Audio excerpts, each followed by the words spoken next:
Welcome to Strictly Facts, a guide to Caribbean history and culture, hosted by me, Alexandria Miller. Strictly Facts teaches the history, politics, and activism of the Caribbean and connects these themes to contemporary music and popular culture. Great talking. Hello, everyone, and welcome back to another episode of Strictly Facts, the guide to Caribbean history and culture. In today's episode, we're following up on a very necessary history that we briefly touched upon in our conversation on Belize. Oftentimes, in discussions of race and ethnicity in the Caribbean in general, we tend to focus on Black populations, oftentimes the descendants of enslaved Africans, and additionally, Asian populations, usually from India or China, descendants of indentured servants. But less often do we really consider indigenous communities like the Taino or the Arawak, especially in the present moment, and the fact that, contrary to popular belief, indigenous communities still exist in the Caribbean today. Joining us today to chat about indigenous Caribbean communities and the long overshadowed history of one particular community, the Garifuna, is Dr. Pablo Jose López Oro. Dr. Oro, thank you so much for joining Strictly Facts today. Why don't you begin by telling us a bit about yourself and how you became passionate about studying indigenous Caribbean communities like the Garifuna? Thank you. Thank you so much for having me. I'm incredibly honored and humbled to be in your amazing company. All the love for your podcast. I'm incredibly grateful to be part of this conversation. So where did it all kind of start? So Garifuna folks are a Black indigenous community from Saint Vincent whose history of marronage, cimarronaje, in Saint Vincent and their eventual exile from British colonial powers in 1797 land them in Central America's Caribbean coast, particularly the Bay Islands of Honduras. And then there's mainland migration to Belize, Guatemala, mainland Honduras, and Nicaragua. I am a third generation Brooklynite of Garifuna Honduran descent. I'm really particular about the third generation Brooklynite, particularly because my paternal line, which is from Dangriga, Belize, migrates to New York City, specifically Harlem, in 1962, which really details a larger hemispheric movement of Black indigenous communities. Specifically, Garifuna folks have been in the U.S. and particularly the U.S. South due to their labor with the United Fruit Company, have been in the U.S. since the 1950s. And this is a community that remains slightly understudied, but also simultaneously really studied.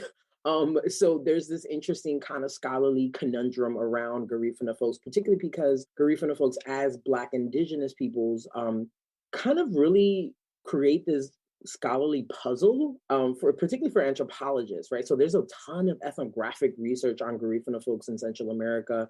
There isn't enough scholarship on Garifuna folks in the US.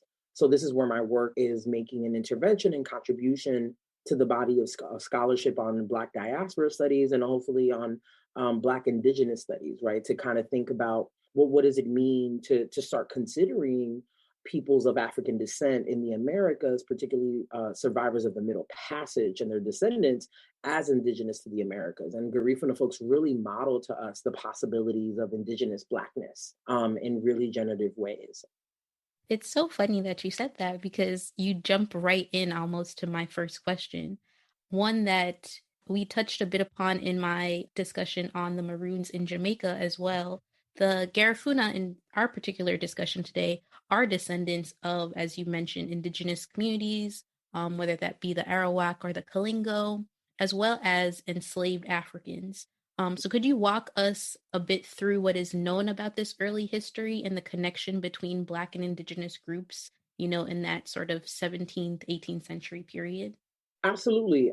So in terms of the Garifuna context, right, a lot of the collective memory, right? So I turn to, to kind of think about even Hartman's work around the archive, right? There is a void in the archive, right? And Mark Anderson at the University of California, Santa Cruz really does this really phenomenal work of kind of teasing out British archives to kind of get a sense of, well, Garifuna folks were called Black Caribs. There was moments of yellow Caribs, red Caribs in St. Vincent.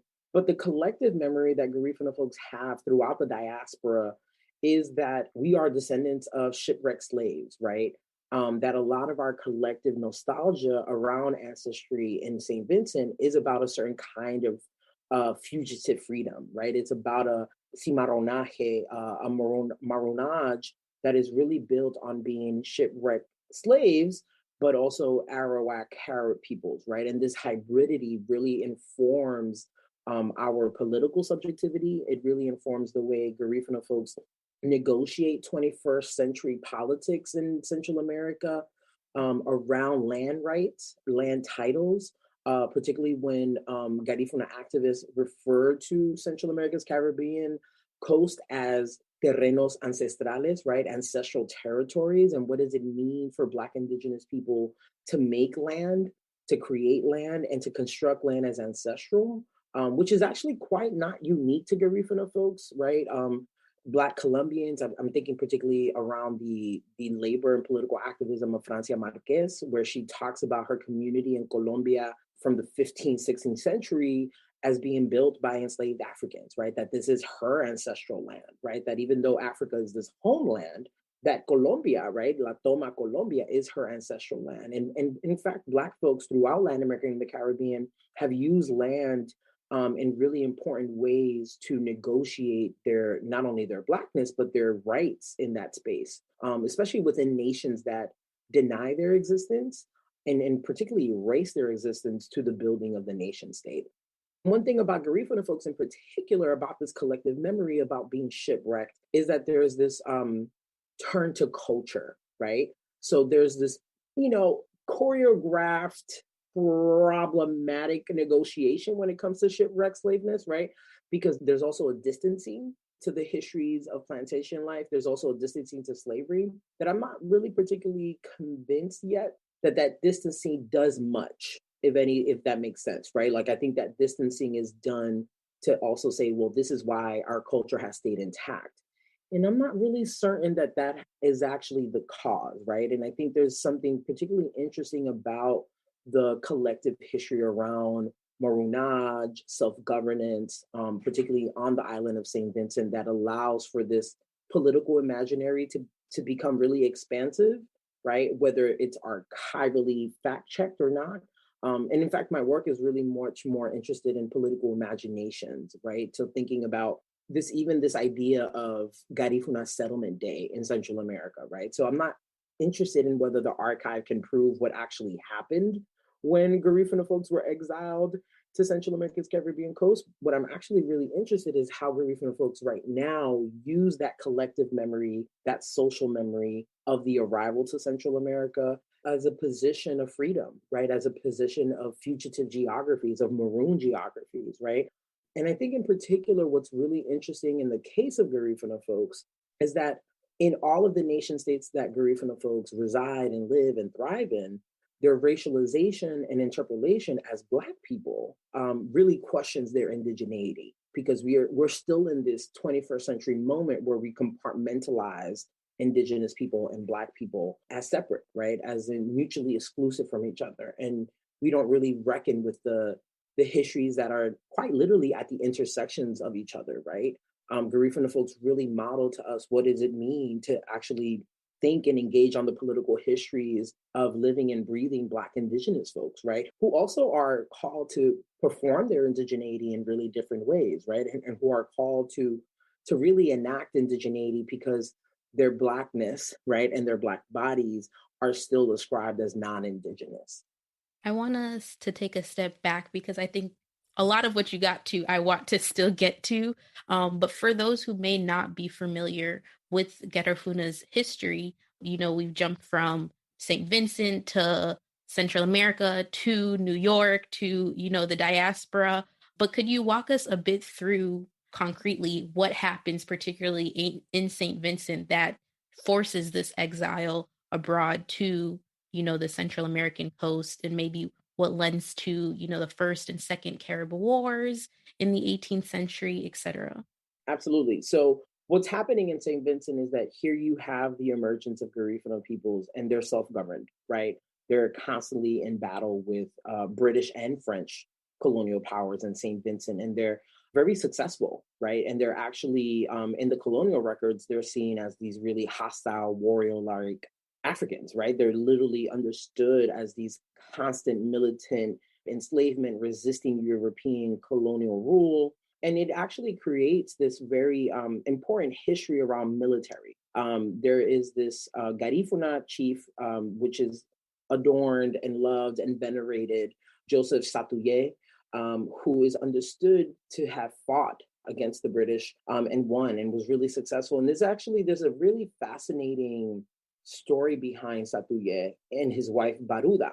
Baruda was one of Satuyes' wives, and essentially one of the kind of political imaginaries around that story is that there's cross-dressing. One of the military strategies against the British and the French was to have the soldiers cross-dress. So the men were in women attire, and the military didn't expect. So it's this big moment where Baruda says, and I'm going to say it in Spanish because the way it's kind of collectively said and memorialized is that, si vos no te pones los pantalones, yo me pongo los pantalones, right? So if you don't put your pants on, I'll put them on, right? And this is like kind of the oral history that has kind of transgenerationally passed on. And it's actually really telling about the gender politics, right? It's really telling, particularly because Garifuna folks are a matrilineal society, right? So women are not simply just kind of these placeholders on the economic labor division. Like literally women are the ancestral connection,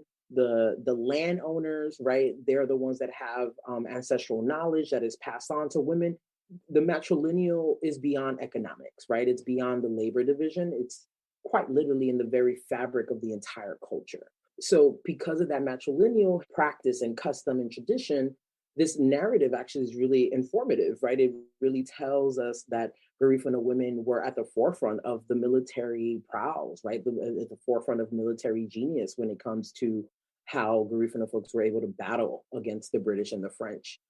So this moment, this kind of scene around the Carib Wars, if we were to like Garifunize it, is to really actually understand that Garifuna women gave that military intelligence to Garifuna men.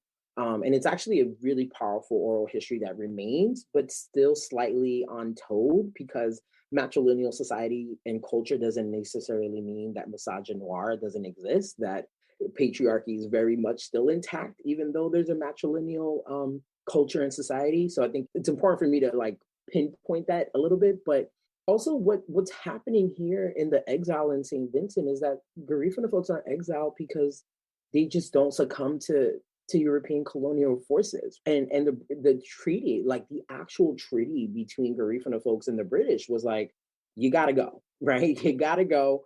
The British had a lot of plans with St. Vincent. They had imagined St. Vincent to be another pearl of the West Indies, and they just had to literally take out the Black Caribs, right? And at that point, Garifuna folks are in the archive are being called Black Caribs. Once again, Mark Anderson writes this gorgeous piece for the Journal of Transforming Anthropology where he's like, there's these different racial categorizations that's happening in the archives. There's red Caribs, there's yellow Caribs, there's Black Caribs, and the Garifuna folks, Garinagu, are the Black Caribs, and they're the most resisting ones, right? So there's this collective memory is really telling to the ideas of like survival and resistance and perseverance, right, in the face of European colonization, which really kind of marks the diaspora, the Garifuna diaspora, right? Because one of the big moments in the arrival, it's arrival of exile, right? It's arrival of British colonial forces just taking Garifuna folks off of St. Vincent. And St. Vincent is quite literally the ancestral homeland of Garinagu.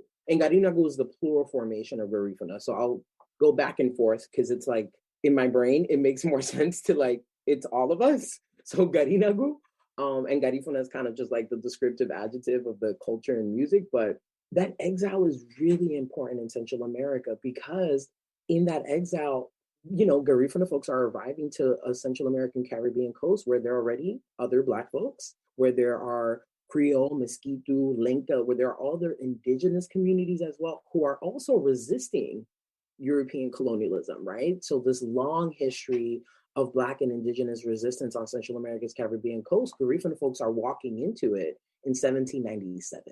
And it becomes a really important marker because that's happening before the Wars of Independence of 1821. And that's an important date because that means Garifuna folks and Creole folks and Mosquito folks and Lenca folks, they're fighting in these wars of independence, but they don't get to be narrated into that national historical project, right? They're certainly left out because of their Blackness and indigeneity. So when we look at Central America's kind of nationalist ideologies and political imaginaries, Black and Indigenous people are left out, even though they have been present and contributing centuries before the birth of the Republic. That's not uniquely like a Central America context, but I think Central America takes it to the next level. There's literally to borrow from Michelle Rolfe, right? There's a particular like intentional silencing of the past. And this is how anti-Blackness and anti-indigeneity remained prevalent, right? Very pervasive in Central American nationalism is that they're literally written out. They don't exist, right? And the only time you kind of hear Garifuna folks is like the United Fruit Company. Well, Garifuna folks had been in Central America at least 200 years by the time United Fruit Company becomes a presence on Central America's Caribbean coast.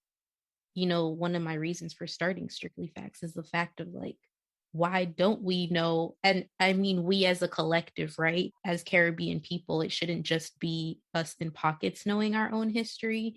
And so to sort of continue off this point that you're making of this shift to Central America, or the, you know, the forced exile to Central America, because it wasn't by choice. And I want to reiterate that point. The Garifuna, you know, are forcibly exiled. A number of them go to Roatan, an island off Honduras, which in a very cruel history, like the island was uninhabitable for a large part, right? You know, with the support of Spain, that helps them transition to sort of mainland as well, right? But then it becomes, as you're saying, a challenge between the indigenous populations that were already in Central America. So could you help us problematize that a bit more? What necessarily takes place as they are relocating and how that, you know, maybe those problems are persisting to the present? Yeah, no, thank you. Thank you. You are making me dig into my historian cap. There's so much work on this. I also want to like just like verbally cite, the work of Edmund T. Gordon, Juliet Hooker, Charles Hale, Mark Anderson, Courtney Desiree Morris, and even like Garifuna scholars, right? Joseph Palacio, Miriam Miranda. Like there's this history and reckoning with deeply understanding that once Garifuna folks are exiled by the British in 1797 and they arrive to Roatan and they arrive to the other Bay Islands of Honduras and they kind of immerse themselves in these transgenerational migrations to Belize, Guatemala, Nicaragua, and mainland Honduras, it has everything to do with their negotiations with Spanish colonizers. And I think it's important to also reckon with the fact that Garinagu folks had multiple colonizers, were colonized by the British, were colonized by the French. And then their last colonizer were the Spanish, right? So this is why the majority of Garifuna folks who have not been intermarried into Creole homes, right, have a Spanish last name. So this is like Aurelio Martinez, right? Like the big kind of huge Garifuna musicians, yeah, they're gonna have Palacios, right? Even though they're in Belize, right? So there's this longer history about Spanish colonialism and the negotiations they did with Spanish colonizers. And one of the realities about that history is that the British were still there, that the British were also still in Central America's Caribbean coast. So this was a really strategic move by Garinagus to be able to negotiate with the Spanish because they had already been dealing with the British in Saint Vincent. There was this allyship that really kind of benefited, obviously, a lot more Spanish colonizers than it would Garifuna folks. But in fact, that history is really telling in the present because one of the ways in which Garifuna activists in Central America fight for ancestral land rights is reminding mestizos and reminding the descendants of Spanish colonizers, we did this treaty. This is our land, right? We did this pact with you. There was this contract. There was this treaty for land in exchange for military power, for military engagement. And I think it's important to not like void that history because I think that history gets silenced incredibly frequently in the context of Central American history.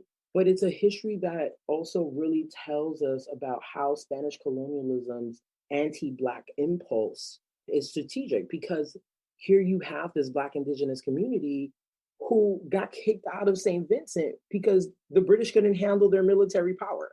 Literally their resistance, their rebellion, right? Their marronage, right? And the Spanish used that marronage for their advantage, right? And in fact, it was Garifuna folks who really ended up, fighting against the British on Central America's Caribbean coast, specifically in Honduras, right? And this is why there was this kind of physical removal of British colonizers to the more British Honduras, which is present-day Belize. And that history is incredibly important because it really shapes the political imaginaries of the geography and also the Caribbean coast of Central America. It really highlights the history of Black and Indigenous folks in that space that doesn't get centered in the dominant narrative. One of the persistent political imaginaries around being Garifuna in the hemisphere is that resistance, right? Is the knowing that we are warrior-like people, right? That we will fight against European colonialism, that we will fight for our lives, and we will fight for our culture and our land. Because one thing that is really persistent is that Garifuna culture has not stayed intact, because that's not how culture works, but there's parts of Garifuna culture that are fragmented from St. Vincent, that are fragmented from Central America, that are fragmented from the United States, right? And my work particularly looks at those fragmentations in New York City. I do want to talk about, as you're talking about lived and sort of felt imaginaries, I do want to talk about the meaning of Settlement Day, right? Have to name activists like Thomas Vincent Ramos from Brazil, who was literally one of the, pioneering activists saying, like, we really need to adhere and celebrate this history. I know you did it a bit for us a little bit earlier, but could you talk about really what Settlement Day means for Garifuna populations? Yes.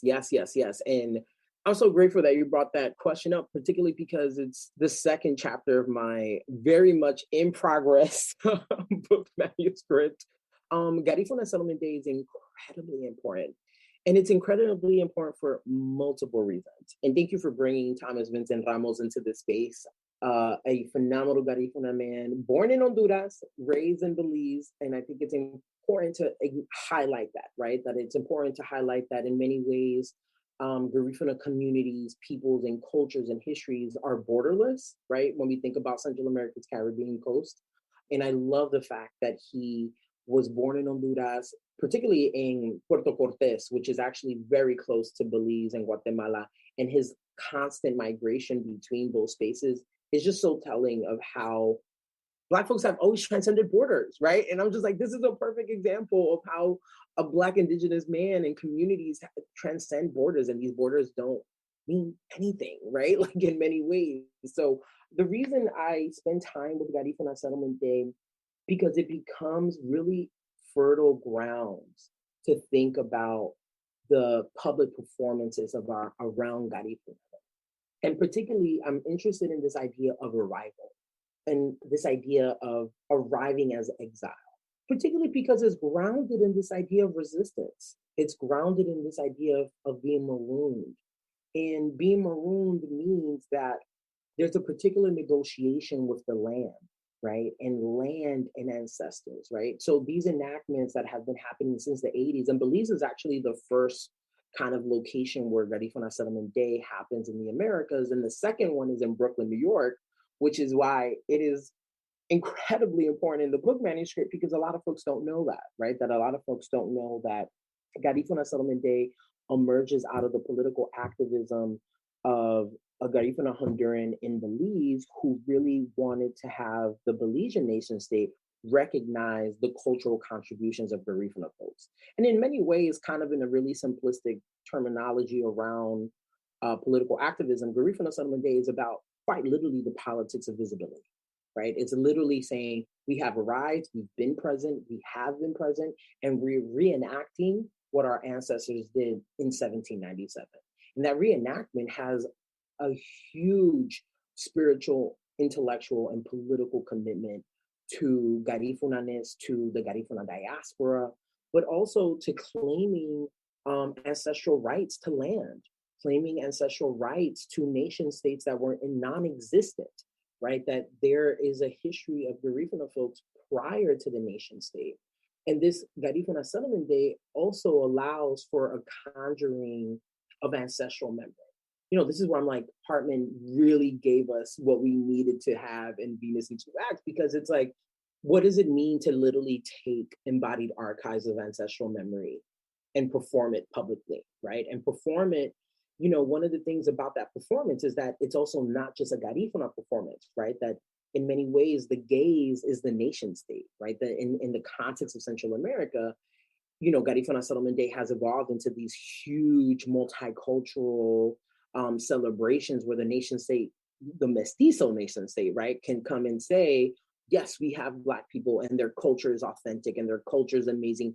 Come spend money here. These are the communities. And I think one of the, obviously the origins of that was to honor and to remember the ancestors, right? And to make space, right? And I think Garifuna folks, like all Black and Indigenous folks throughout the diaspora, have been really strategic about making space and creating space. And Garifuna Settlement Day is doing that, right? It's literally carving and conjuring an ancestral space for Garifuna folks from yesterday, from today, and for tomorrow, because particularly Garifuna folks' concerns around culture, right? This idea of losing culture, of losing the language, of losing the knowledge that the ancestors brought with them. So there's also this kind of contemporary push to bring younger generations of Garinagu into these performances so they can remember and honor their ancestors, right? And what I really love is like, folks are not fact checking anything, right? Like there is no archival evidence of this and that, like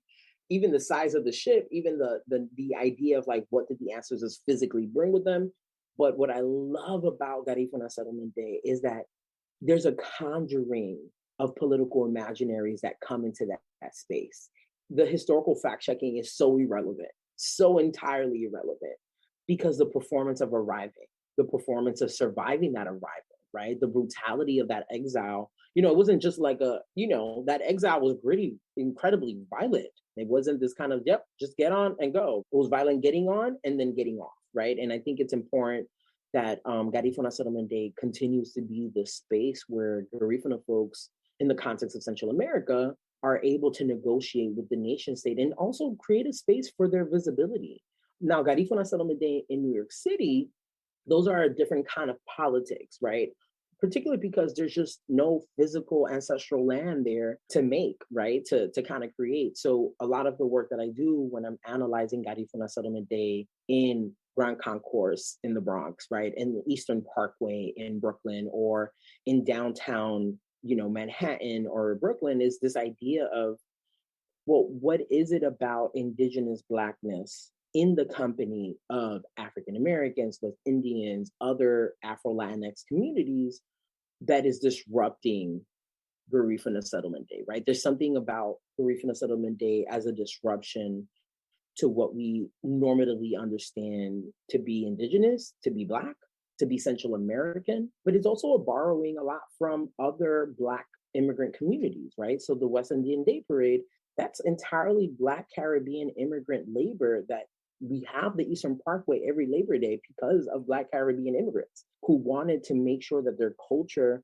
remained, right? That even though they're in the United States, even though they're in a different geography, that they wanted a space to really venerate and honor and celebrate their culture. So Garifuna folks are really building off of the activism of West Indians, Puerto Ricans, Dominicans in the New York City context. I'm also constantly thinking about what is this multicultural melting pot moment in New York, particularly because Garifuna Settlement Day emerges after David Dinkins.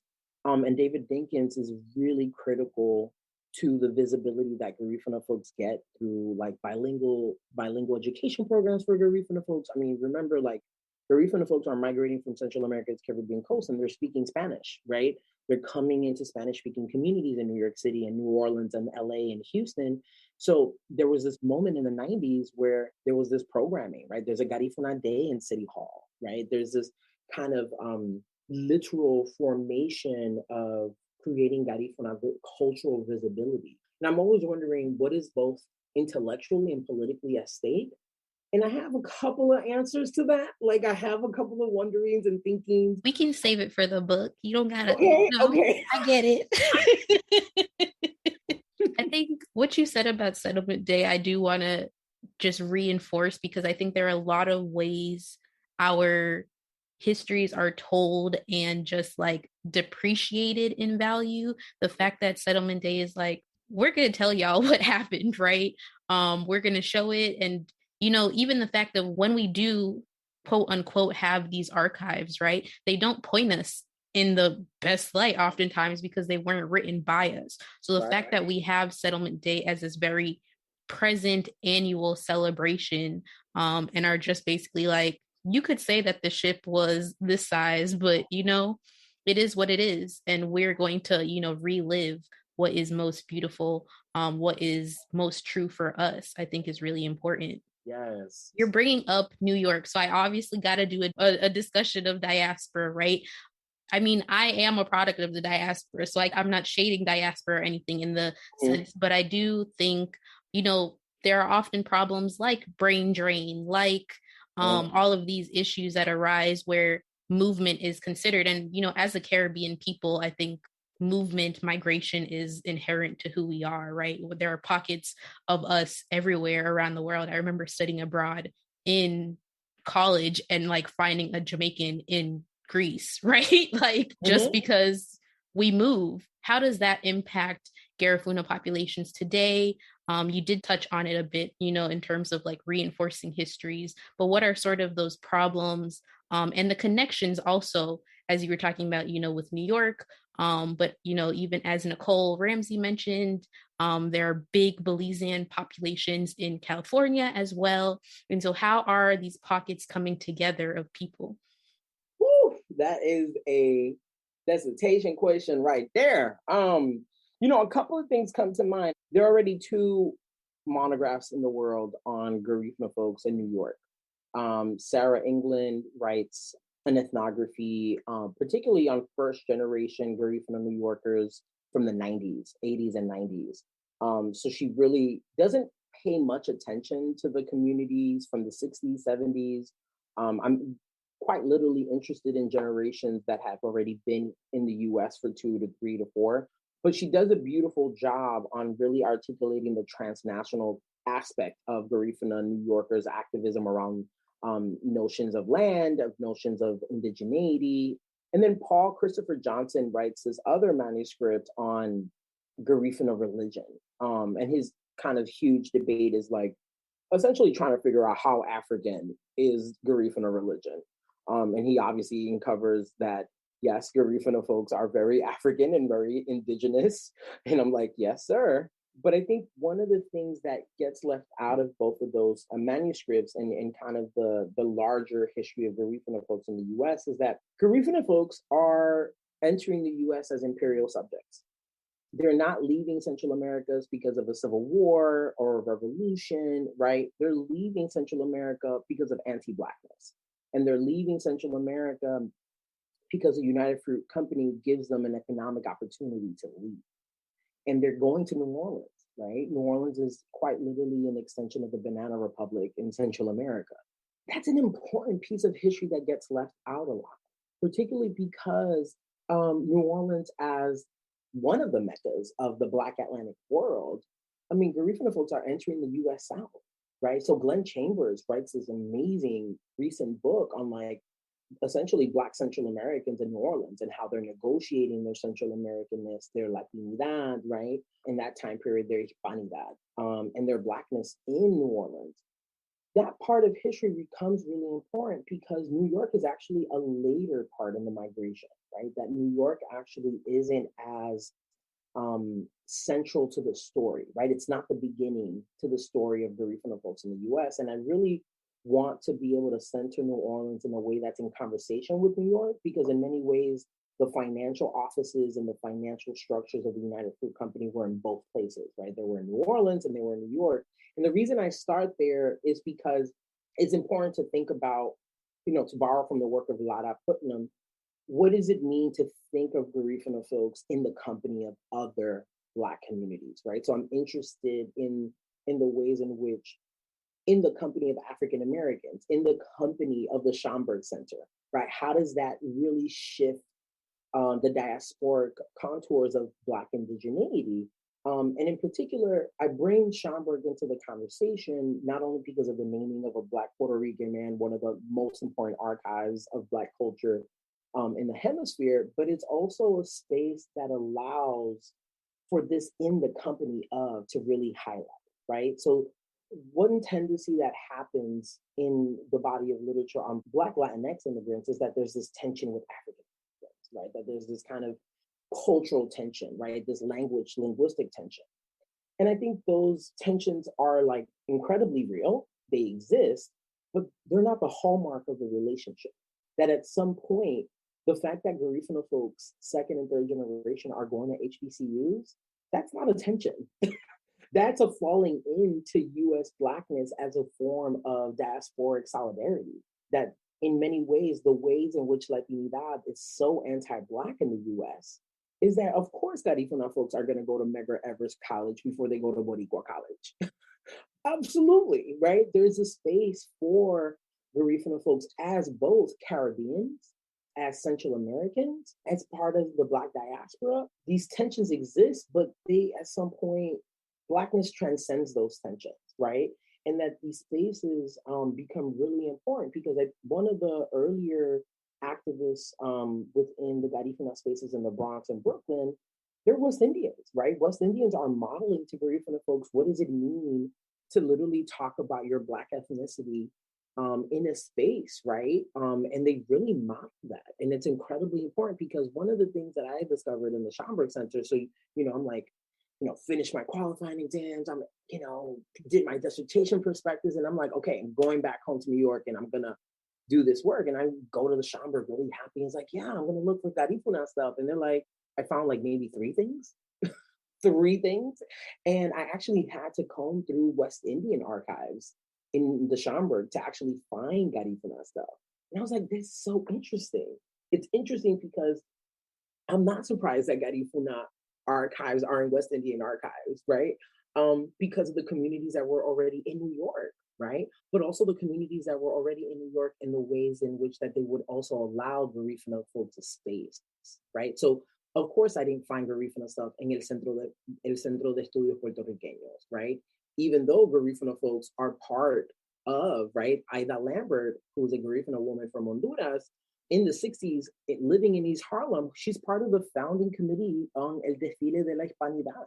But I don't find Garifuna stuff in Dominican archives or Puerto Rican archives, right? So it's so fascinating to me to always find it in West Indian archives because it makes complete sense. And even though there's a language barrier, it ends up not being an actual barrier. And I think it's important to think about, I always love the idea of in the company of, because I want to really move away from this kind of pervasive idea of like, there's these tensions and yeah, God, we're human, right? So there are tensions, but there are tensions that are really rooted in these kind of white supremacist ideologies around ethnicity and all of these things. And I'm just like, yeah, the tension is irrelevant. Like, let's get to the work. And the work is Blackness, right? The work in the context of Garifuna folks is Indigenous Blackness, right? And they're really articulating a certain kind of indigeneity that is of African descent.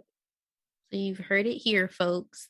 Definitions or, the distinctions between being Black and Indigenous, particularly in this Garifuna context, are null. Like, there are Caribbean Indigenous communities counter to the sort of, overwhelming narrative.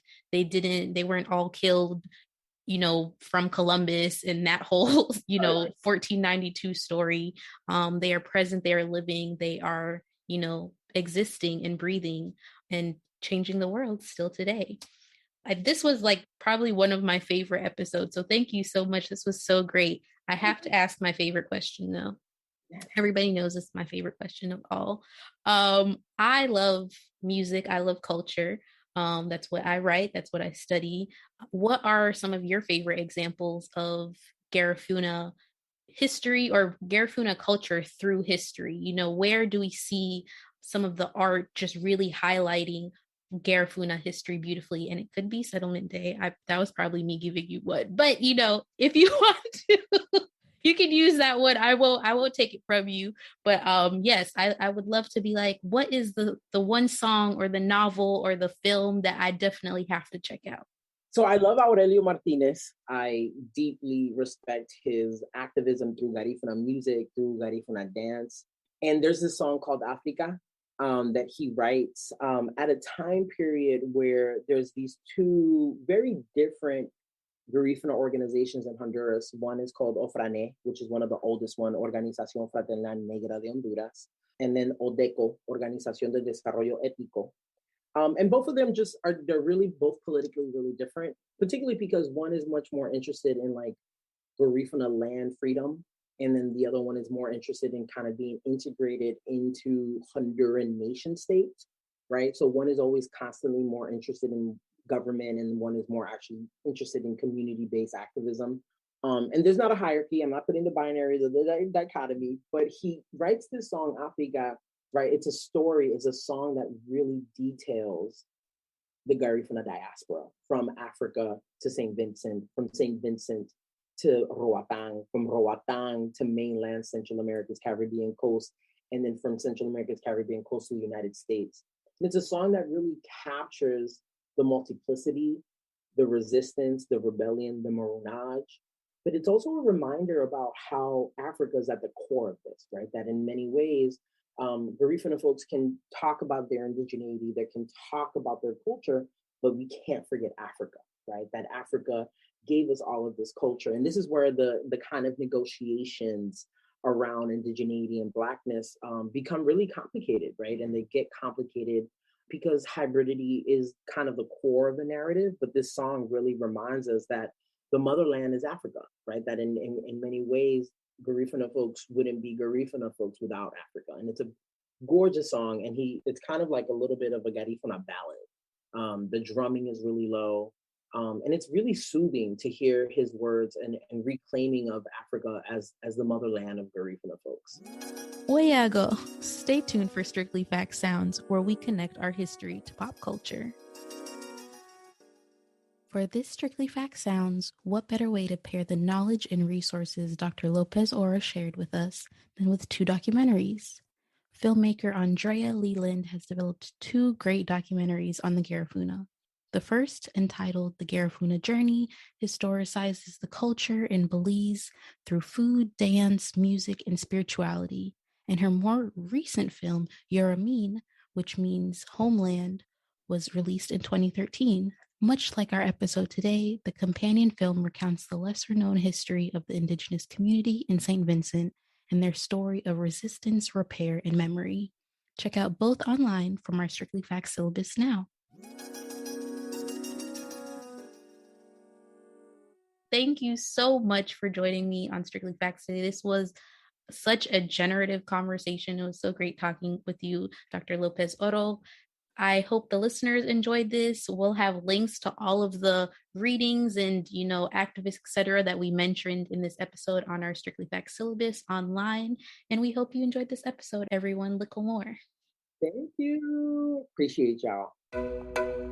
Thanks for tuning in to Strictly Facts. Visit strictlyfactspodcast.com for more information from each episode. Follow us at Strictly Facts Pod on Instagram and Facebook, and at Strictly Facts PD on Twitter.